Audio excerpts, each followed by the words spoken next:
Salam semuanya, kembali bersama dalam program Deep Talk with Pase pada malam hari ini. Dan kita akan melanjutkan Matius pasal 9 yang kita sudah bahas di tadarusan kemarin sampai perikop yang kedua. Dan kita berusaha untuk coba selesaikan materi Matius pasal 9 ini sampai dengan ayat terakhirnya pada malam hari ini. Itu saya mengajak semua kita untuk berdoa supaya kita mau baca, kita mau bahas, kita mau sharingkan pada malam hari ini. Itu bermanfaat buat kita semuanya, buat kita, saudara saya, semakin memahami Tuhan dan akhirnya bisa semakin menjadi pribadi yang hidupnya di sisa hidup kita masing-masing bisa semakin menyenangkan Tuhan di atas segala-galanya. Tundukkan kepala, kita doa. Bapak, terima kasih buat segala kebaikan Tuhan pada kami pada hari ini. Dan di malam hari ini Tuhan, kami mau belajar mendengarkan firman-Mu, sekaligus kami rindu, kami juga diberikan hikmat marifat dari Roh Kudus sehingga ayat-ayat yang kami baca ini semakin membuka wawasan kami dalam pemahaman kami, pembelajaran kami tentang bagaimana kami seharusnya hidup sebagai orang Kristen, orang percaya. Yang satupun kami Engkau lalui Tuhan, kami siap diberkati. Haleluya. Amin. Terima kasih Tuhan.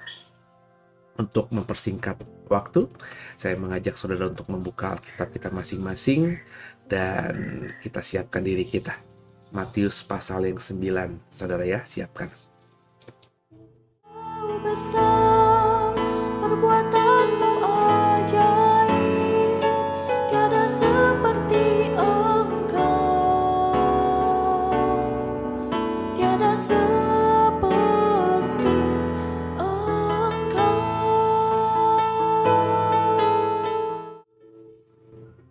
Iya, ada bantuan di depan. Ayat 14 kita mulai, karena kemarin kita selesaikan 2 perikop sampai ayat yang ke-13. Bersama saya, saudara, kita membaca Matius pasal yang 9, ayat yang ke-14. Kemudian datanglah murid-murid Yohanes kepada Yesus dan berkata, "Mengapa kami dan orang Farisi berpuasa, tetapi murid-murid-Mu tidak?"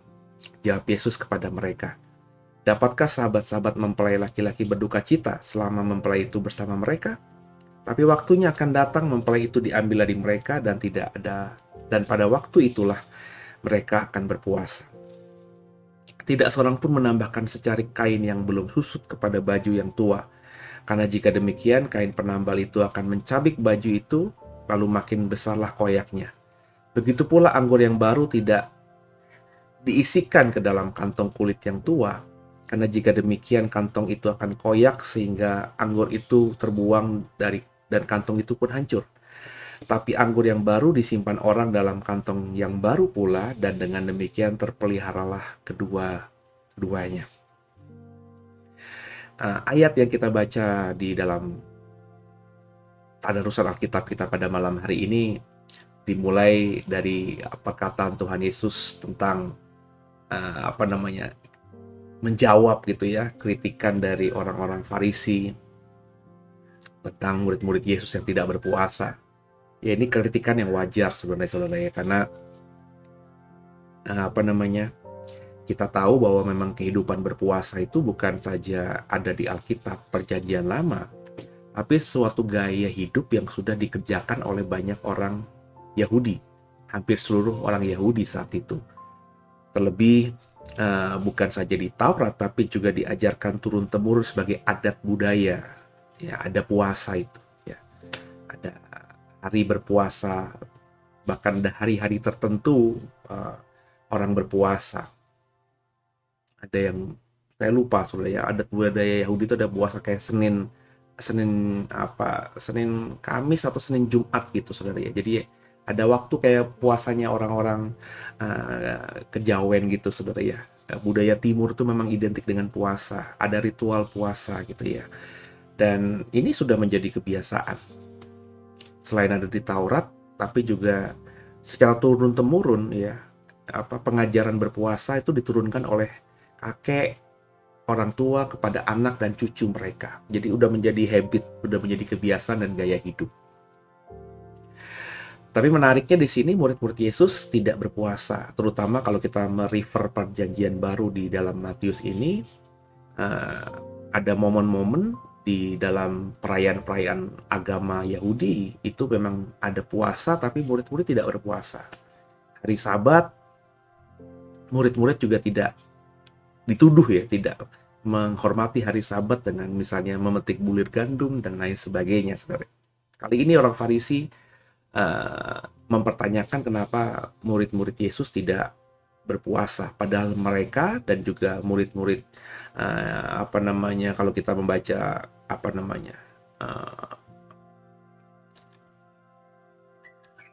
Injil yang lainnya itu orang lain berpuasa. Dan dalam konteks Matius pasal 9-14 ini, murid-murid Yohanes ya mungkin juga dipengaruhi juga oleh murid-murid orang Farisi atau orang Farisi sendiri bertanya, kami murid-murid Yohanes itu berpuasa. Guru kami Yohanes Pembaptis yang sudah punya nama besar itu berpuasa. Kami murid-muridnya berpuasa, sedangkan murid-muridmu tidak. Ya. Dan Bapak Ibu sudah saya jelaskan juga bahwa dalam inner circle 12 rasul ada sebagian kecil murid Tuhan Yesus itu yang juga berasal dari muridnya Yohanes. Salah satu yang spesifik di Alkitab adalah Andreas. Andreas itu saya berani yakin Alkitab katakan adalah murid Yohanes. Dan makanya ada akses gitu ya, murid-murid Yohanes yang mulai kehilangan figur karena gurunya Yohanes Pembaptis ditangkap dan dibunuh oleh Herodes, akhirnya mencari figur baru ya, dan mereka cukup kaget ketika mengikuti Yesus lewat Andreas ya. Kok melihat bahwa murid-murid Yesus tidak berpuasa, sedangkan mereka dan juga orang-orang Farisi, orang-orang beragama pada saat itu berpuasa. Dan Yesus elegan sekali gitu ya menjawabnya bahwa ya masa kan mempelai masih ada sahabat-sahabatnya berpuasa. Ya, mempelai ini mempelai pengantin tentunya. Jadi sahabat-sahabat ini ya pengiring pengantin gitu ya. Jadi Yesus mengibaratkan itu murid-muridnya kenapa nggak berpuasa ya karena pengantinnya ya saya gitu ya masih ada ya. Kalau pengantin masih ada dalam pesta ya nggak mungkin sahabat-sahabatnya berpuasa. Event itu harus berpuasa karena sahabat-sahabat itu untuk mengekspresikan bahwa mereka mengasihi mempelai pria yang adalah sahabat mereka, bisa ya mereka harus ikut bersuka cita. Ada anggur harus minum, ada makanan harus makan, ya itu wujud mereka mengekspresikan rasa syukur dan juga rasa sayang mereka kepada mempelai yang mereka iringi ini. Baru nanti ketika mempelai itu meninggalkan pesta, membawa pengantin perempuannya ke rumahnya dia, ya mempelai pria di saat itu ya boleh kalau mau berpuasa karena pesta sudah usai. Kurang lebih seperti itu gambarannya. Jadi ya masuk akal karena terminologi soal mempelai dan sahabat-sahabatnya dalam konteks budaya Yahudi ya dipahami sekali oleh murid-murid Yohanes dan juga orang-orang Farisi yang mendengarkan jawaban Yesus ini. Jadi ya selesai lah itu. Meskipun mungkin mereka masih punya pertanyaan, tapi jawaban itu jawaban yang sangat kena ya. Yesus tidak mengatakan bahwa dia Tuhan, dia bebas memerintahkan murid-muridnya mau lakukan ABCD, bukan itu ya, tapi dengan gambaran tadi mempelai dan sahabat-sahabatnya yang hubungannya sangat dekat dengan kebudayaan Yahudi saat itu. Tapi bukan itu saja yang menarik, tapi langsung Yesus bahasakan juga tambahannya ada kalau ada kain yang robek gitu ya, nggak mungkin kita menambalkan kain yang belum susut atau kain yang baru ke kain itu yang sudah tua itu. Sebab kalaupun ditempel kain yang baru itu ya karena masih baru, kemudian dia akan menarik dan akhirnya membuat lubangnya atau luka dari kain lama itu semakin besar.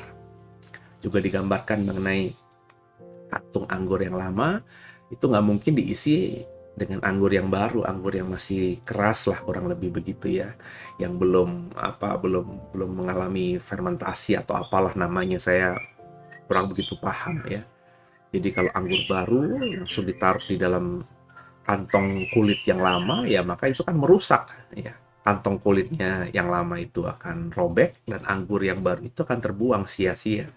Maka anggur yang baru biasanya ditaruh di dalam kantung anggur yang baru juga, ya, supaya sama-sama kuat begitu, sehingga anggurnya terpelihara dalam kantung itu dan juga kantung itu tidak robek sehingga memelihara anggur yang ada di dalamnya, ya. Dan inilah gambaran Tuhan Yesus. Yang saya dapatkan di sini adalah bahwa pertama, Tuhan Yesus menjawab segala pertanyaan baik dari orang Farisi maupun juga dari ahli Taurat, dan dalam konteks ini adalah murid-murid Yohanes Pembaptis. Menjawabnya banyak dengan sesuatu yang dengan logika. Itu makanya saya sebagai pelayan Tuhan juga berusaha untuk membahasakan firman Tuhan dengan logika yang ada di zaman ini, ya. Yang harus dijelaskan menurut saya, ya, Alkitab itu juga harus bisa dijelaskan dengan kontekstual. Sesuatu yang sedang yang lagi viral, yang lagi melekat dalam pemikiran orang-orang yang hidup di zaman saya ini. Sehingga firman Tuhan yang ditulis 2000-an tahun dengan budaya 2000-an tahun yang lalu di wilayah yang bukan di Indonesia ini, itu akhirnya bisa dipahami oleh orang Indonesia yang hidup sejaman dengan saya. Tuhan Yesus pun juga demikian, menjawab pertanyaan-pertanyaan dari orang-orang lain itu dengan kontekstual, sesuai dengan apa yang dipahami oleh orang-orang tersebut, ya, mengenai mempelai dan juga pengiringnya, sahabat-sahabatnya, mengenai kain yang tua yang robek dengan kain ditambal dengan kain tambalan baru yang belum susut, itu juga sangat lekat di dalam kehidupan mereka. Juga terlebih anggur yang menjadi memang minuman yang luar biasa atau buah yang luar biasa yang sangat berpengaruh dalam kehidupan kebudayaan orang Yahudi saat itu. Yang kedua yang saya ingin mengatakan kepada saudara yang saya dapatkan dari ayat ini, bahwa memang sesuatu yang baru, pengajaran yang baru itu harus dimaknai dengan perspektif yang baru. Yesus itu bukan mengajarkan hal yang baru, tapi penekanan dia berbeda jelas dengan ahli Taurat dan orang Farisi, pengajaran tentang perjanjian lama itu. Yesus menggenapi hukum Taurat, dan dia tidak terlalu ekstrim. Ya, contohnya kan tadi gambarannya, ya. Kain tua yang bolong, yang lobek ditambal dengan kain yang baru. Itu kan gambaran yang sebenarnya mengatakan bahwa ya kain ditambal dengan kain, tapi harus disesuaikan, harus menyesuaikan diri gitu, ya. Anggur yang baru ya dengan kantung anggur, itu kan sesuatu yang sangat korelasi, ya. Anggur dengan kantung anggur, tapi ya juga harus disesuaikan. Pengajaran, tafsiran, ya tentu tidak bisa yang baru, benar-benar baru begitu, ya. Dalam artian kita nggak bisa, saya sebagai pelayan Tuhan misalnya nggak bisa menafsirkan Alkitab semau-mau saya sehingga tidak memperhatikan penafsiran-penafsiran yang sudah ada, yang dilakukan oleh para teolog, para senior-senior yang terdahulu bahkan, ya. Jadi itu yang saya selalu katakan kepada mahasiswa-mahasiswa saya atau saudara yang sering mendengarkan saya berkhotbah, bahwa aneh gitu kalau ada seseorang berkata bahwa pengajaran dia adalah pengajaran yang baru gitu, yang nggak pernah ada selama 2000-an tahun sejak kekristenan itu muncul di zaman Pentakosta. Itu naif banget, ya, atau lugu atau bahkan cenderung bodoh gitu, saudara. Saya percaya bahwa tafsiran apapun yang disampaikan oleh hamba Tuhan manapun di muka bumi ini di tahun 2022 di bulan Februari, itu dulu pernah ditafsirkan juga oleh hamba Tuhan di tahun-tahun tertentu, di belahan bumi tertentu. Mungkin tidak terblow up karena mungkin hamba Tuhan tersebut ya tidak tersorot oleh media. Seperti misalnya tokoh-tokoh atau bapak-bapak gereja yang punya nama, yang kita tahu buku-bukunya, bahkan kutipan-kutipannya ada kita temukan di para buku-buku yang ditulis oleh para teolog-teolog masa kini, ya. Kan namanya hamba Tuhan kayak kalau kita mau jujur kan kayak orang yang hamba Tuhan yang jauh lebih populer daripada saya kan jauh lebih banyak. Begitu pula juga banyak hamba Tuhan yang tidak sepopuler saya misalnya, Karena saya biar bagaimanapun terupload gitu ya di YouTube paling nggak ada lah gitu ya, selentingan sekali dua kali, semenit dua menit, sedetik dua detik orang yang main YouTube yang fokus pada ajaran kekristenan pasti pernah nyangkut gitu di channel ini gitu. Dan yang tidak punya channel YouTube, yang tidak punya akses ke YouTube kan banyak sekali di bawah sana ya. Jadi yang saya mau katakan bahwa masakan gitu ya, tafsiran-tafsiran itu yang terrealisasi tanda kutip ya di 2022, ribuan tahun yang lalu tidak pernah gitu. Seperti sekarang mungkin ya, tafsiran yang populer kan tafsiran yang ditafsirkan oleh para pendeta-pendeta yang punya nama, yang namanya besar dan juga punya akses di media sosial besar, pengikutnya banyak. Nah, ajaran mereka ini ya mungkin yang populer. Tapi kan yang di daerah-daerah pelosok-pelosok hamba Tuhan baik yang senior usianya maupun yang junior itu kan banyak, jauh lebih banyak. Masa kan tidak ada mereka yang menafsirkan sesuatu yang sama dengan yang kita tafsirkan hari ini. Kita tidak bisa berkata meskipun kita sudah cari di YouTube, tafsiran kita itu belum ada yang nyamain atau tidak ada yang pernah menafsirkan seperti itu, terus kita berkata bahwa ini tafsiran yang pertama, original milik saya gitu ya. Terlalu naif lah kalau mengatakan begitu ya saudara ya. Jadi mungkin dulu di masa lalu saya pernah terucap begitu ya. Cuma saya pikir-pikir sekarang ini saya nggak berani lagi ngomong begitu karena ya kalau aksesnya cuman YouTube ya banyak pendeta di luar sana yang tidak bermain YouTube. Ya masakan saya berkata sekarang ini ya dengan kedewasaan saya bahwa ini tafsiran saya yang paling baru yang tidak pernah ditafsirkan oleh hamba-hamba Tuhan lainnya di sepanjang usia kekristenan yang kurang lebih udah ribuan tahun ini kan. Itu menjadi sesuatu yang konyol gitu ya. Jadi yang saya mau katakan, yang saya dapatkan dari perikop ini bahwa kalau kita ingin menyampaikan sesuatu dalam hal ini, kalau konteks ayat ini tentang kebenaran atau pengajaran tentang kebenaran, ya kita harus juga bijaksana untuk memperhatikan yang lama gitu ya, supaya orang-orang yang sudah punya pemahaman yang lama itu ya bisa mengerti. Jadi jangan langsung frontal. Kalau langsung frontal saudara, kita menggebu-gebu tanpa memperhatikan ajaran yang ada sudah dipercayai oleh orang-orang yang sebelum yang menjadi objek penginjilan kita ya, kita akan tertolak ya. Itu sudah terbukti dalam sejarah kok ya. Ada 2 orang misionaris dari Amerika yang datang ke Sumatera Utara, ke suku Batak pada zaman itu sebelum No Manson saudara, itu langsung mengatakan Yesus yang radikal gitu ya, sehingga akhirnya mereka, maafkan saya ya, fakta sejarah gereja Indonesia ini ya, mereka dibunuh oleh orang-orang Batak saat itu yang memang belum bertobat ya, bahkan dikanibal gitu ya, karena suku Batak itu ya seperti suku-suku zaman dulu di Indonesia, di Nusantara ini ya, yang memang belum berbudaya modern sehingga ya mungkin masih ada kanibalisme di sana ya. Pokoknya sejarah mengatakan matilah 2 misionaris dari Amerika itu. Kenapa? Karena langsung mengajarkan sesuatu dengan penampilan mereka yang baru mengagetkan suku Batak saat itu, dan juga mengajarkan sesuatu ajaran agama yang baru ya, yang berbeda jauh dengan apa yang sudah dipahami. Tidak ada kontekstualisasi gitu saudara. Makanya mereka gagal. Apakah mereka ke surga? Saya yakin iya, kalau mereka tulus ingin mengabarkan kabar baik, nyawa taruhannya ya mereka pasti ke surga. Cuman dampak pelayanannya jadi tidak terlalu sebombastis No Manson misalnya. Karena kalau kita belajar sejarah gereja Indonesia, No Manson ketika masuk ke tanah Sumatera Utara, tanah Batak ini, dia menginjil dengan elegan ya. Memang efeknya sekarang ini ya ada kompromi-kompromi terhadap adat tertentu gitu ya.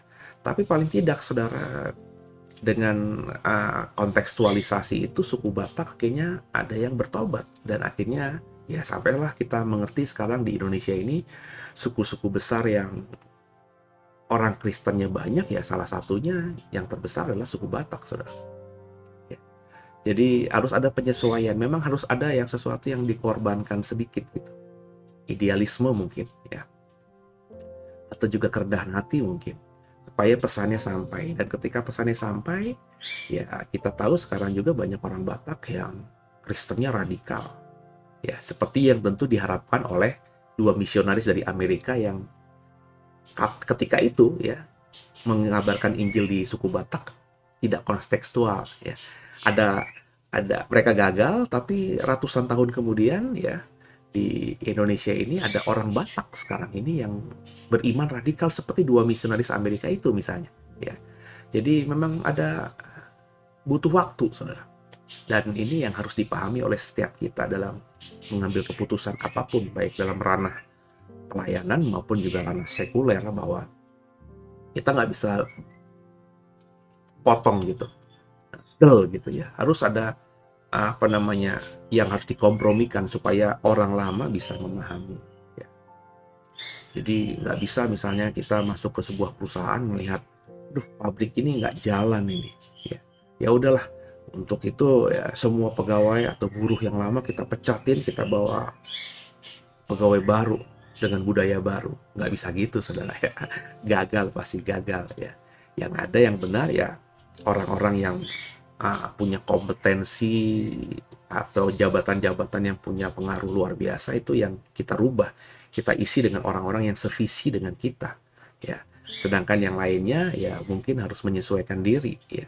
Jadi kalau ada yang pengambil keputusannya itu sudah sevisi dengan kita, itu akan mudah kita menjalankannya. Nah, ini yang dulu saya perhatikan dilakukan oleh siapa tuh? Oh, saya jadi blank gitu ya. Yang bekas Menteri Dahlan Iskan ya, Pak Dahlan Iskan, juga Pak yang pernah jadi Direktur PT KAI ya. Jadi menteri juga ya, sekarang juga di Telkom, dan juga sekarang ini juga terjadi di BUMN yang namanya PT Pos ya. Itu kan orang-orang yang datang dengan visi yang baru, tapi melihat budaya yang sudah susah dirubah begitu ya. Akhirnya untuk merubah itu tidak langsung diberhentikan atau diisi pegawai orang-orang yang baru, tapi jabatan-jabatan yang sangat strategis itu diisi oleh orang-orang yang muda, yang lebih mengerti pola pikirnya, sehingga akhirnya penerapannya bisa berjalan dengan baik. Nah, ini yang sebenarnya saya dapatkan dari perikop ini. Semoga saudara bisa memahaminya juga hal yang sama ya. Kalau berbeda ya silahkan memberikan masukan ya dalam kolom komentar, supaya itu juga menambah wawasan saya dan juga yang lainnya. Perikop berikutnya, anak kepala rumah ibadat perempuan yang sakit pendarahan, ayat 18. Sementara Yesus berbicara demikian kepada mereka, datanglah seorang kepala rumah ibadat lalu menyembah Dia dan berkata, "Anakku perempuan baru saja meninggal, tapi datanglah dan letakkanlah tanganmu atasnya, maka ia akan hidup." Lalu Yesus pun bangunlah dan mengikuti orang itu bersama-sama dengan murid-muridnya. Pada waktu itu ada seorang perempuan yang sudah 12 tahun lamanya menderita pendarahan. Maju mendekati Yesus dari belakang dan menjamah jubahnya.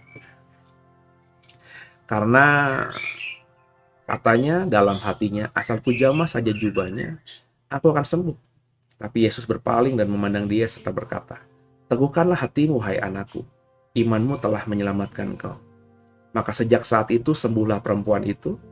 Ketika Yesus tiba di rumah kepala rumah ibadat itu dan melihat peniup-peniup seruling dan orang banyak ribut, berkatalah ia, "Pergilah, anak ini tidak mati tapi tidur."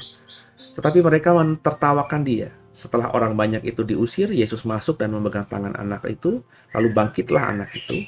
Maka tersiarlah kabar tentang hal itu ke seluruh daerah itu. Perikop ini menarik, saudara, karena dalam satu perikop ada dua mujizat yang terjadi. Ya, tujuannya Yesus dalam perikop ini adalah mendatangi rumah kepala rumah ibadat, ya, yang anaknya meninggal, dan kepala rumah ibadat ini beriman. Ini keren ya, saudara. Ini kepala rumah ibadat berarti kan orang Yahudi. Bisa jadi orang Farisi ternama atau ahli Taurat ternama di wilayah itu. Dia punya pengaruh, dia punya massa, dia punya jabatan yang prestisius di zaman itu dalam kehidupan orang Yahudi. Kepala rumah ibadat, orang yang dihormati. Ya, tentu sebagai orang Yahudi, orang Farisi, ahli Taurat, dia cenderung ya punya kesamaan pengajaran, pemahaman dengan ya orang Farisi dan ahli Taurat lainnya. Yang kalau kita baca di kitab Injil, berpikir atau berteologi atau menafsirkan Taurat dengan hal yang banyak yang berbeda dengan Yesus. Angle-nya berbeda, style-nya berbeda. Itu menjadi budaya yang sudah mengakar sehingga orang Farisi, orang ahli Taurat itu memang menjadi orang-orang yang tanda kutip merasa dirinya lebih hebat daripada orang Yahudi lainnya. Tapi ya ketika sehebat apapun orang, ketika yang dicintainya, yang diharapkannya, yang disayanginya meninggal, ya kehebatan itu nggak ada artinya apa-apa ya. Saya sih memahaminya gitu. Jadi bukan semata ahli Taurat ini beriman kepada Yesus, tapi dia merasa hancur hari itu karena mungkin merasa bahwa apa yang kumiliki saat ini nggak ada gunanya karena anakku yang kucintai, yang kuharapkan menjadi penerusku, meneruskan nama baik keluarga besarku, ini mati. Sehingga ketika dia hancur, dia luluh, dia tanggalkan semuanya, ya dia pasrah dan akhirnya berharap pada Yesus yang saat itu ada di sekitar itu. Karena dia tentu sudah mendengar sebagai seorang kepala rumah ibadat, sepak terjang Yesus pasti sudah dia ikuti, sudah dia dengar. Akhirnya dia menanggalkan jabatan sebagai kepala rumah ibadat, menemui Yesus, merendahkan hati untuk meminta Yesus datang ke rumahnya. Ini hal yang manusiawi, hal yang natural. Saya melihat semua orang yang hebat-hebat itu ketika ditinggal pergi oleh orang yang dicintainya, hatinya hancur semua. Jadi momen itu. Tapi ini juga harus kita apresiasi ya, karena kalimat si kepala rumah ibadat ini, datanglah tumpangi tangan pada anakku yang sudah mati itu, maka dia akan bangkit, dia akan sembuh. Ini kan iman juga. Jadi saya selalu mengatakan bahwa apapun motivasimu mencari Tuhan, tapi ketika kita datang dengan motivasi yang berbeda-beda tapi tulus ya. Tulus di sini berarti tidak sedang berpolitik. Sebab kalau ngomongin tulus, si Pak kepala rumah ibadat ini mungkin kalau anaknya tidak mati, dia tidak akan menjumpai Yesus. Kalau anaknya tidak mati, dia tidak mungkin punya iman Yesus untuk datang ke rumahnya dan tumpangi tangan anaknya. Tapi ketika anaknya mati ya kayak nothing tulus gitu aja ya. Dia datang tapi dia paling nggak ekspresikan imannya itu.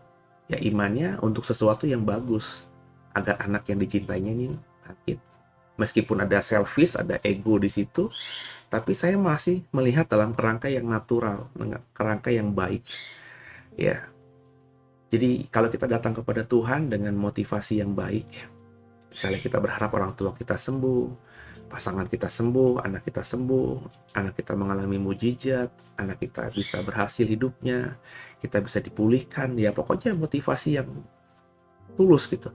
Motivasi agar kita dan orang yang kita cintai itu bisa hidup baik lagi, supaya kedepannya hidup kita dan keluarga jadi baik dan bisa memberkati banyak orang. Itu kan hal yang bagus. Meskipun ya itu tentang kita, gak ada yang masalah soal itu. Ya, ini hal yang natural.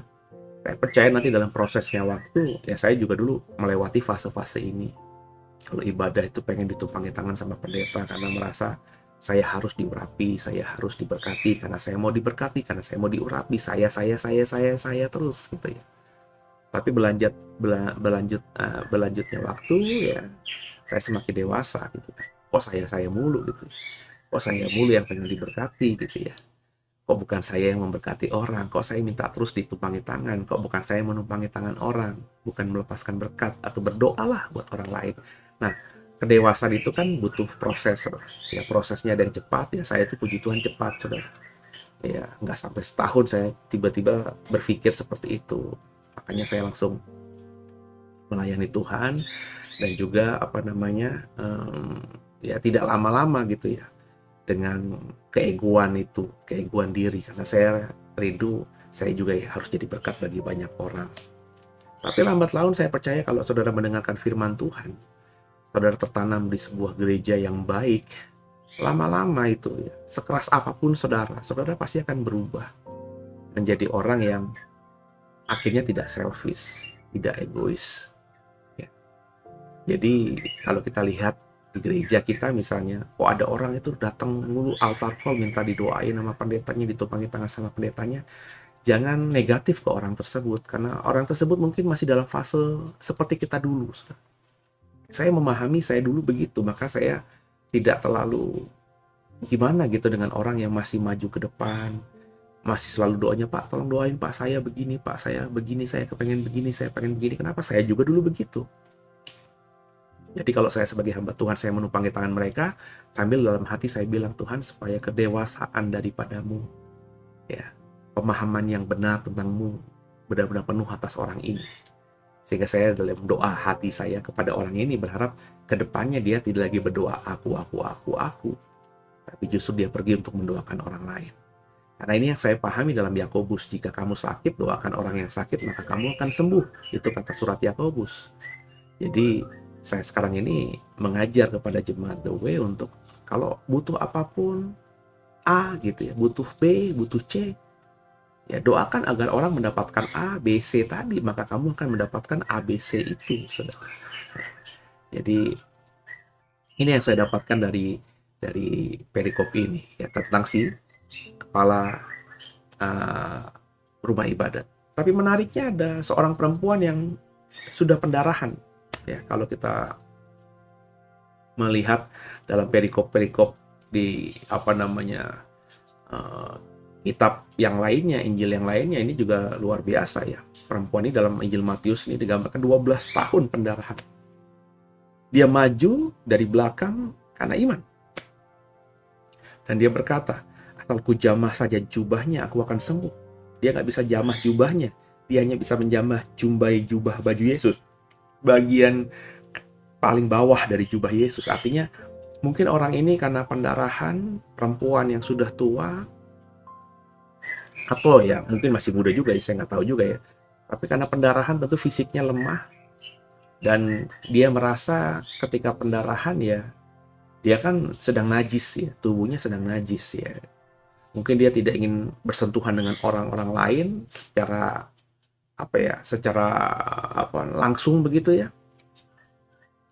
Dia akhirnya mungkin merangkak gitu ya. Sehingga kalau ada orang merangkak di sekitar kita kan otomatis kita akan minggir. Bapak Ibu paham ya? Kalau kita di kerumunan orang banyak menuju pada satu titik gitu ya. Dalam hal ini ada orang banyak menuju pada Yesus gitu ya. Maka orang banyak ini kan fokusnya dengan mata di atas gitu ya. Ya akhirnya karena tujuannya sama, dia bersinggungan-singgungan, senggol-senggolan gitu, tabrak-tabrakan hal yang mungkin ya udah ayo gue juga bisa gitu lah. Tapi ketika ada orang yang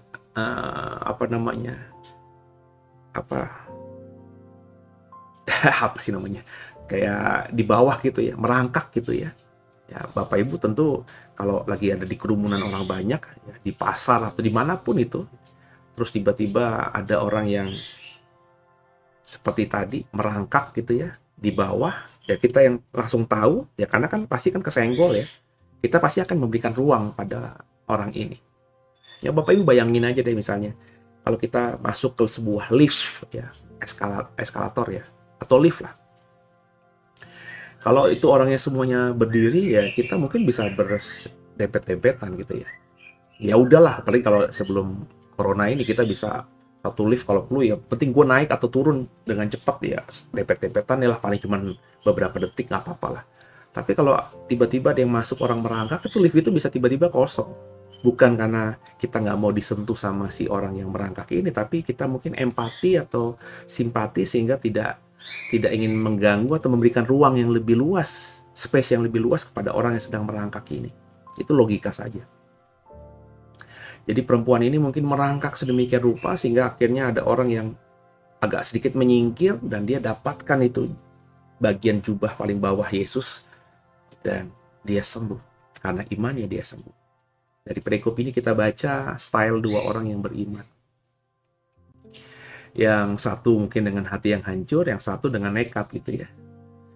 Karena perempuan ini sedang pendarahan ya, mungkin juga hopeless juga ya. Mungkin dia sudah habis hartanya karena pendarahan ini, tentu dia tidak mungkin sebelumnya tidak ke tabib-tabib ternama. mungkin sudah menghabiskan juga harta keluarganya, mungkin dia merasa dia tidak berguna, mungkin juga sudah putus asa dan mau bunuh diri saat itu karena pendarahannya. Ya, tapi dia nekat gitu ya, beriman. Jadi nekat dengan iman tuh tipis memang. Tapi kalau nekatnya dilandasi dengan percaya, ya itu beriman. Tapi kalau nekatnya tidak dilandasi dengan percaya kepada Yesus, tapi percaya pada diri sendiri atau sesuatu yang ingin digapainya, sesuatu yang bersifat duniawi, ya nekat namanya. Tapi faktanya dua orang ini semuanya mengalami mujizat. Yesus datang ke rumah ibadat itu dan membangkitkan anaknya, dan kemudian juga perempuan yang pendarahan itu berhenti pendarahannya dan sehat. Jadi dari dua kisah di perikop ini kita belajar bagaimana kita harus beriman kepada Yesus. Ya, harus ditanggalkan tuh ego. Ya, harus percaya kepada Yesus. Dan kalau percaya itu jangan nanggung-nanggung. Kepala rumah ibadat ini percaya anaknya sudah mati, bisa sembuh dan bangkit ketika Yesus tupangi tangan. Perempuan ini percaya pendarahannya 12 tahun yang menghabiskan uangnya, membuat dia capek, membuat dia malu, mungkin tidak, kalau dia masih perawan, dia tidak didekati oleh laki-laki meskipun wajahnya cantik karena sakitnya ini. Ya, dia percaya benar, jamah jumbainya aku pasti sembuh. Ya. Jadi kalau beriman, saya selalu berkata, iman jangan nanggung, iman tuh yang besar sekalian. Punya iman kepada Tuhan yang luas, yang besar, ya, maka Tuhan pasti akan memberkati kita. Semoga diberkati ya perikop ini untuk kita semuanya. Lanjut, kita baca perikop berikutnya. Yesus menyembuhkan mata dua orang buta. Ketika Yesus meneruskan perjalanannya dari sana, dua orang buta mengikutinya sambil berseru-seru dan berkata, "Kasihanilah kami, hai anak Daud." Setelah Yesus masuk ke dalam sebuah rumah, datanglah orang buta itu dan kepadanya, dan Yesus berkata kepada mereka, "Percayalah kamu bahwa aku dapat melakukannya?" Mereka menjawab, "Ya Tuhan, kami percaya." Lalu Yesus menjamah mata mereka sambil berkata, "Jadilah padamu menurut imanmu." Maka meleklah mata mereka, dan Yesus pun dengan tegas berpesan kepada mereka, katanya, "Jagalah supaya jangan seorang pun mengetahui hal ini." Tapi mereka keluar dan memasukkan dia ke seluruh daerah itu. Perikop berikutnya bercerita soal bagaimana Yesus menyembuhkan atau mencelikkan mata dua orang buta. Ya, dua orang buta ini berteriak, ini seperti pengemis yang namanya Bartimeus dan juga temannya di beberapa Injil yang lainnya, "Kasihanlah kami anak Daud." Ya, terminologi anak Daud ini terminologi yang tak biasa. Bukan cuma Yesus yang keturunan Daud yang hidup di zaman itu, ada banyak banget keturunan Daud yang hidup di zaman itu. Tapi ketika orang memanggil anak Daud, itu bukan saja kebanggaan atau penghargaan, tapi juga memposisikan orang ini mewarisi tahta Daud. Dialah yang paling berhak disebut anak Daud dibandingkan keturunan Daud yang lainnya, kurang lebih begitu, saudara. Ya. Dan dua orang buta ini masuk gitu ke dalam sebuah rumah yang di dalamnya ada Yesus. Ini menarik. Ya, saya nggak tahu ya, apakah dua orang buta ini dituntun oleh orang yang celik matanya, atau mereka saling mengandalkan satu dengan lainnya. Nah, kalau demikian berarti kan orang buta menuntun orang buta ini. Ya. Tapi yang menariknya, yang penting ada usaha, yang penting ada semangat, yang penting ada iman. Dan akhirnya mereka pun dicelikkan matanya. "Percayakah kamu bahwa aku dapat melakukan, yakni mencelikkan mata kalian?" Mereka yang memang sudah putus asa mungkin sebelumnya, sudah kemana-mana tidak ada tabib yang menyembuhkan mereka, ya mau nggak mau berkata, "Kami percaya." Diekspresikan lewat tindakan mereka yang buta itu, sekaligus juga tadi ya, mereka memang mempertaruhkan semuanya. Memang penting dalam satu momen kalau kita mau berharap mujizat itu, kita menyadari bahwa kita ini memang bukan siapa-siapa dan tidak bisa apa-apa. Ketika kita ada dalam daerah yang disebut lembah, ya, terdalam, posisi kita yang paling rendah itu, untuk mendapatkan mujizat itu lebih mudah daripada kita ketika ada di gunung tinggi atau sedang dalam puncak karir kita. Ya, makanya dari sini kita belajar bahwa kita harus senantiasa memposisikan kita bukan siapa-siapa. Even kita ada di atas atau ketika sedang di bawah. pastinya kalau di bawah. Dengan kita selalu memposisikan diri bahwa dimanapun kita berada, apapun status yang diberikan orang kepada kita, bagaimanapun isi pundi-pundi kita, ketika kita selalu merasa bahwa semua ini bukan apa-apa, semua ini dari Tuhan, kita ini bukan siapa-siapa, maka selama itulah kita bisa mendapatkan mujizat. Tapi ketika kita merasa saya bisa, saya mau, saya mampu, dan lain sebagainya, bukan karena Tuhan, karena kita, ya mujizat berhenti. Dan saya belajar terus, saudara, untuk terus mempertaruhkan hidup saya hanya kepada Tuhan, karena saya merasa bahwa saya tanpa Tuhan itu bukan siapa-siapa. Saya mengajak saudara juga punya posisi seperti ini, supaya mujizat setiap hari bisa kita rasakan. Ya, kalau kemarin agak kilaf gitu karena kita merasa kita hebat, ya minta ampun segera sama Tuhan. Dan kembali memposisikan diri kita yang benar di hadapan Tuhan. Supaya mujizat setiap hari ada nyata buat kita. Itu saudara ya. Jadi 2 orang yang buta ini mendapatkan mujizat karena ya tadi dia sudah tidak bisa apa-apa, hopeless gitu ya. Dan dia punya iman, mempertaruhkan imannya kepada Tuhan. Mungkin dia malu karena buta. Dengan dia datang ke dalam rumah itu ya dia menunjukkan bahwa mereka buta, mereka cacat. Tapi mereka nggak peduli gitu. Perasaan orang, pikiran orang kepada mereka, yang penting mereka bisa bertemu Yesus. Ya, ketika kita datang kepada Tuhan juga jangan pedulikan bagaimana kitanya. Makanya kalau menyembah Tuhan saya bilang jangan jaim lah. Menyembah Tuhan, memuji Tuhan jangan jaim lah. Harus ekspresikan seperti Daud mengekspresikan memuji Tuhan dengan menari, nyaris telanjang. Ya. Karena itu ekspresi. Ya, kita harus mengekspresikan iman kita dengan saya nggak bisa mengukur dengan apa gitu, karena setiap kita berbeda-beda, tapi ya dengan apa yang bisa kau berikan. Ya, jangan tahan gitu. Supaya seperti 2 orang buta ini mujizat jadi atas kita. Lanjut saudara ya. Ayat berikutnya, seorang bisu disembuhkan. Sedang kedua orang buta itu keluar, dibawalah kepada Yesus seorang bisu yang kerasukan setan. Dan setelah setan itu diusir, dapatlah orang bisu itu berkata-kata. Maka heranlah banyak orang banyak katanya, yang demikian belum pernah dilihat orang Israel. Tapi orang Farisi berkata, dengan kuasa penghulu setan ia mengusir setan. Sekali lagi, kalau orang udah niatnya jahat, pikirannya jahat, hatinya jahat, nggak bisa ngelihat yang bagus. Semua dilihat dengan perspektif yang jahat tadi, yang negatif tadi. Hati-hati makanya dengan pikiran kita, saudara. Itu yang membuat akhirnya logika nggak berjalan. Ya, mau gelar apapun, tapi kalau pikirannya udah jahat, hatinya udah jahat, gelar akademis apapun yang kita miliki, sertifikat apapun yang kita miliki, pengalaman apapun yang kita miliki menjadi sengklek gitu. Maafkan ya, saya suka pakai bahasa sengklek itu karena ya tadi ya, nggak kelihatan akhirnya, karena pikiran dan hatinya udah jahat, logikanya nggak main. Dan hari-hari ini kan banyak sekali saudara. Ada yang kemarin gara-gara ada, kan kita sering lihat kalau ada pesawat terbang di atas langit gitu ya, terus ada kayak cahaya atau berkas-berkas cahaya warna putih di belakangnya. Itu kan dari kecil saya nggak tahu itu apa, tapi karena saya lihat ada pesawat tuh, ada kayak putih gitu ya, kayak ada pelangi tapi warna putih gitu. Itu kan dari sejak saya kecil itu ya ada pemikiran, oh itu dari pesawat. Nah, kemarin ini viral gitu ya. Saya nggak tahu siapa yang memviralkan, tapi itu heboh. Itu katanya ada konspirasi tertentu yang sedang menyebarkan virus COVID Omicron di atas Jakarta. Dan itu dipercaya banyak orang, dan itu menggelikan saya, saudara.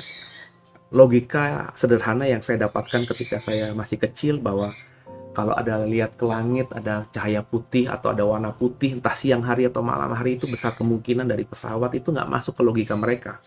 Sehingga mereka langsung berkata, ini adalah virus yang ditebar oleh konspirasi atau mafia-mafia atau penguasa-penguasa dunia. Sehingga orang-orang Jakarta terpapar virus COVID Omicron. Saya nggak perlu penjelasan dari orang-orang pinter. Saya langsung ketawa aja. Kenapa logika yang sederhana nggak kepikiran sama mereka? Baik yang mengupload ataupun yang mempercayai uploadan itu. Sehingga jadi hoax yang besar. Sehingga harus ada klarifikasi dari banyak orang yang berkepentingan untuk menenangkan masyarakat. Banyak masyarakat yang pikirannya dan hatinya memang sudah jahat, saudara. Ini satu kasus aja, banyak kasus saudara yang saya lihat ke orang-orang yang bahkan berpendidikan pun juga logikanya nggak sama gitu dengan saya yang ya notabene biasa saja secara pendidikan gitu. Menyedihkan gitu saudara ya. Dan ini yang saya ingin sampaikan kepada saudara bahwa ya orang Farisi itu bukan orang yang bodoh, orang berpendidikan, tapi tetap aja ya nggak bisa melihat bahwa Yesus menyembuhkan 2 orang buta tadi, menyembuhkan orang yang bisu ini, langsung mengatakan ya dari setan, dia mengusir setan. Dan menariknya peristiwa orang bisu bisa berbicara ini, ya bisa berkata-kata ini, itu dikatakan di perikop ini dikuasai si setan. Ya bukan berarti orang yang bisu di luar sana semuanya kerasukan setan. Ya tentu orang bisu yang kerasukan setan ini bukan cuma bisu, tapi juga mungkin ada ekspresi-ekspresi lain. Karena kalau setan menguasai seseorang, tidak mungkin hanya membisukan, tapi juga membuat tubuh orang yang dikuasai ini dirusak gitu ya. Dan Yesus mengusir setan itu keluar dan orang ini bisa bicara. Dan ini terjadi nggak lama setelah 2 orang buta itu celik dan baru keluar, masuk. Ada orang membawa orang bisu yang kerasukan setan. Ya, jadi di sini menandakan Matius ingin mengatakan bahwa Yesus yang dia ikuti, sehingga dia rela meninggalkan pekerjaannya sebagai pemungut cukai, ini bukan orang sembarangan. Ya. Orang yang punya kuasa. Paling tidak sampai detik ini tentu Matius belum mempercayai Yesus adalah Tuhan. Karena saya selalu mengatakan bahwa murid-murid Yesus, termasuk siapapun, Petrus kah, itu baru mempercayai Yesus adalah Tuhan ketika Yesus sudah bangkit dari kematian. Sebelumnya mereka hanya menganggap guru mereka ini ya orang hebat, nabi mungkin, orang yang punya kuasa, yang diurapi, tapi belum sampai pada level Yesus ini adalah Tuhan. Banyak orang Kristen akhirnya saya pahami juga gitu. Banyak orang Kristen yang mengatakan Yesus Tuhan itu sebenarnya belum memahami bahwa Yesus Tuhan. Kenapa? Karena ia belum mengalami Tuhan. Seseorang yang sudah mengalami Tuhan itu baru bisa, bagi saya dalam pengalaman saya, mempercayai Yesus adalah Tuhan. Ya. Seperti 2 orang yang celik matanya ini sudah mempercayai Yesus itu Tuhan. Karena bagi mereka impossible ada orang yang bisa mencelikkan mata mereka. Maka mereka meskipun dilarang, kalau kita baca ayat di atasnya tadi kan, mereka langsung menceritakan semua kejadian yang mereka alami ini. Orang yang bangkit seperti anaknya kepala rumah ibadat itu, ya pasti saya yakin ketika dia sadar dia bangkit, dia menceritakan itu. Percaya mungkin Yesus ini bukan manusia biasa. Mungkin juga kita nggak tahu ceritanya ya, endingnya bagaimana. Apakah kepala rumah ibadat ini tetap dengan posisinya sebagai kepala rumah ibadat tapi dengan paradigma pengajaran yang berbeda? Karena dia sudah menjadi murid Yesus, atau dia meninggalkan pekerjaan itu karena ini kan pekerjaan yang prestisius tapi sekaligus juga unsur muatan sebagai ahli Taurat dan orang Farisi itu kan ada pakem-pakemnya, di mana Yesus agak bertolak belakang dengan orang Farisi dan ahli Taurat kan, pakem-pakem Yesus kan berbeda. Apakah karena itu dia meninggalkan pekerjaan ini dan kemudian menjadi murid Yesus? Kita tidak tahu karena Alkitab tidak mengatakannya. Tapi saya yakin orang yang mengalami Tuhan itu bisa mempercayai sungguh Yesus adalah Tuhan. Seperti dalam pengalaman saya sampai usia 27 tahun itu Kristen. Tapi saya belum mengalami Tuhan. Baru ketika saya mengalami Tuhan, ya, dengan pakai sarana-sarana kan saya dipertobatkan oleh sebuah gereja yang percaya sarana-sarana perjamuan kudus, minyak urapan.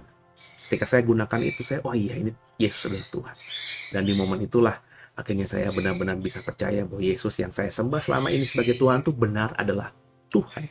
Bukan cuma saya menuhankan Yesus karena adat, karena budaya, karena orang tua, tapi dari hati saya percaya sungguh. Semoga saudara sudah sampai pada titik mengalami Yesus. Lanjut ayat berikutnya. Belas kasihan Yesus kepada orang banyak. Demikianlah Yesus berkeliling ke semua kota dan desa, yang mengajar dalam rumah-rumah ibadat, memberitakan Injil kerajaan surga, serta melenyapkan segala penyakit dan kelemahan. Melihat orang banyak itu, tergeraklah hati Yesus oleh belas kasihan kepada mereka, karena mereka lelah dan terlantar, seperti domba yang tidak bergembala. Maka katanya kepada murid-muridnya, tuaian memang banyak, tapi pekerja sedikit. Karena itu mintalah kepada Tuhan yang empunya tuaian, supaya ia mengirimkan pekerja-pekerja untuk tuaian itu. Nah, Matius 9 ditutup dengan cerita bahwa Yesus punya belas kasihan yang luar biasa. Itu terekspresi banyak kali di dalam kitab Injil, ya. Dan dia meminta kepada murid-muridnya untuk berdoa kepada Tuhan, meminta kepada Tuhan untuk orang banyak ini, domba-domba yang kata Yesus tidak bergembala. Domba, pada pengertian saya, Yesus mengatakan bahwa ini sebenarnya orang-orang banyak yang lugu, banyak yang tulus hatinya, banyak yang sebenarnya bisa diarahkan, banyak yang sebenarnya bisa dipertobatkan, tapi nggak ada gembala yang benar. Gembalanya sedikit, sehingga akhirnya gembala yang sedikit itu ya hanya bisa mengcover domba-domba semampunya. Sedangkan di luar sana banyak domba-domba tak bergembala, bukan serigala ya, domba. Maka Tuhan bilang kepada muridnya, kita doa, minta kepada Tuhan supaya mengirimkan pekerja-pekerja untuk tuaian ini, untuk domba-domba ini, mengirimkan gembala-gembala untuk domba-domba ini. Nah, saudara, kita memang harus bekerja sama dalam hal ini. Ketika seorang percaya punya DNA Yesus, yakni hatinya hancur dengan belas kasihan, memiliki belas kasihan, maka orang yang seperti ini itu bisa melihat bahwa banyak sebenarnya orang baik di luar sana. Baik yang sudah beragama Kristen maupun yang belum beragama Kristen, bahkan tidak beragama. Ada banyak orang baik di luar sana yang sebenarnya mungkin bisa diarahkan, bisa diajar, bisa dipertobatkan, dan bisa menjadi murid Yesus. Tapi mereka nggak ada yang menyentuh. Orang baik loh, saudara ya. Ya, maka harus dilayani dengan orang yang baik, punya hati yang baik juga. Maka saya percaya, saudara, setiap kita kalau punya DNA Yesus mungkin pastinya ada ketertarikan, keterpanggilan untuk itu. Saudara mungkin diberkati uang, saudara bisa memberkati dengan uang saudara untuk mendukung pelayanan-pelayanan seperti itu. Kalau saudara punya waktu, saudara menggunakan waktu saudara untuk melayani orang-orang yang disebut domba-domba yang tak bergembala ini. Dan seperti saya bilang, domba-domba tak bergembala itu bukan cuma orang Kristen. Karena banyak orang Kristen memang harus diakui tidak bergembala. Oh, dia punya gembala, dia punya gereja, tapi sebenarnya tidak terlayani.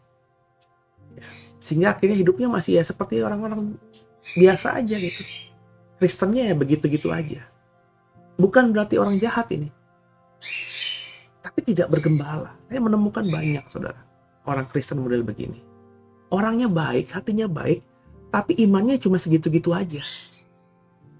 Kenapa? Karena di komunitasnya tidak terlayani, tidak diberikan pemahaman iman yang bagi saya mestinya harus disampaikan.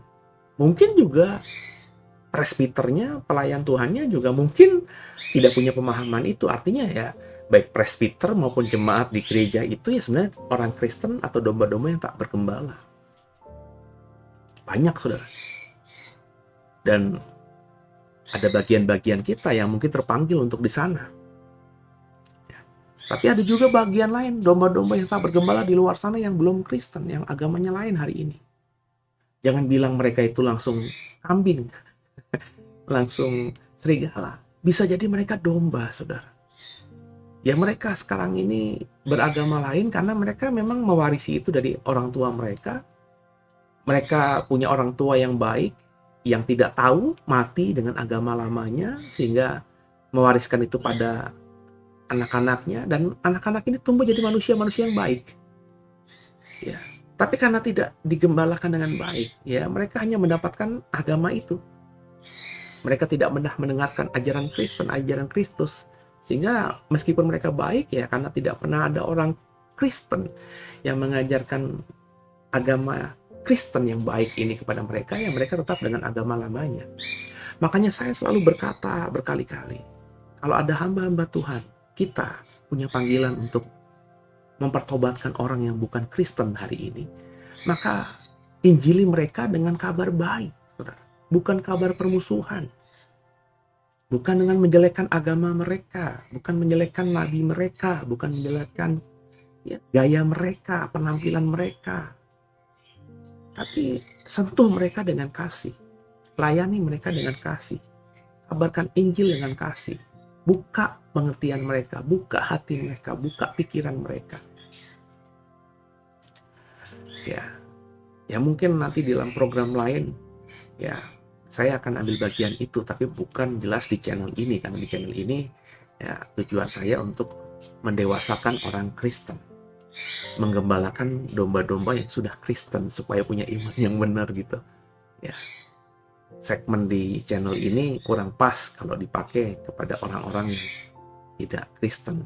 Tapi saya sedang memikirkan, mungkin saya buat channel baru gitu ya, yang pakai bahasa-bahasa yang lebih dipahami oleh banyak orang gitu. Ya, sehingga ini bisa menjangkau mereka juga. Jadi kekasih Tuhan, punyailah belas kasihan dan mulailah berdoa, atau mungkin bertanya pada Tuhan, apa pekerjaanku untuk domba-domba yang belum bergembala ini? Tuhan, pakai aku. Ketika saudara seperti itu, saya percaya semua kita pasti akan jadi pelayan Tuhan yang luar biasa. Semoga diberkati.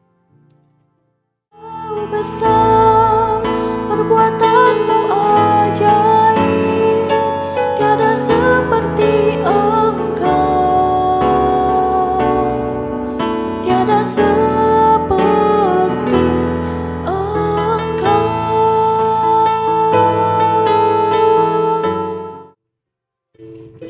Ya, kita sudah selesaikan pertemuan kita di malam hari ini. Semoga Matius 9 ini memberkati saudara. Dan saya semangat lagi, ya, semoga ritmenya bisa terjaga sampai nanti akhir kita masing-masing. Kalau sudah diberkati, boleh di-sharingkan program ini kepada yang lainnya, supaya banyak orang lain yang diberkati lewat program ini dan bertumbuh imannya semakin dewasa dan akhirnya memahami panggilannya masing-masing. Terima kasih ya buat dukungan saudara dalam banyak hal, ya, dalam doa, dana, ya, perhatian, dan lain sebagainya. Saya mengapresiasi dan saya berdoa apa yang kau tabur itu yang kau tuai. Sama-sama kita bekerja dalam pekerjaan Tuhan di dunia ini untuk kemuliaan nama Tuhan, memperbesar kerajaan. Tundukkan kepala, kita doa. Bapa, mengucap syukur kami sudah selesai malam hari ini. Berkati kami masing-masing sehingga kami semua mendapatkan rema terbaik di Matius 9 ini yang bisa kami bawa dalam kehidupan kami sehari-hari, sehingga hidup kami semakin jadi berkat bagi banyak orang dan menyenangkan Tuhan, karena Tuhan lihat iman kami yang luar biasa bertumbuh setiap harinya. Ampuni salah dosa kami. Yesus Kristus adalah Tuhan Juru Selamat kami yang hidup, dan ke dalam tangan-Mu lah kami serahkan tubuh jiwa roh kami. Haleluya. Amin. Selamat malam, selamat makan malam, selamat istirahat malam. Dan sampai jumpa di malam esok. Tuhan Yesus memberkati saudara. Haleluya.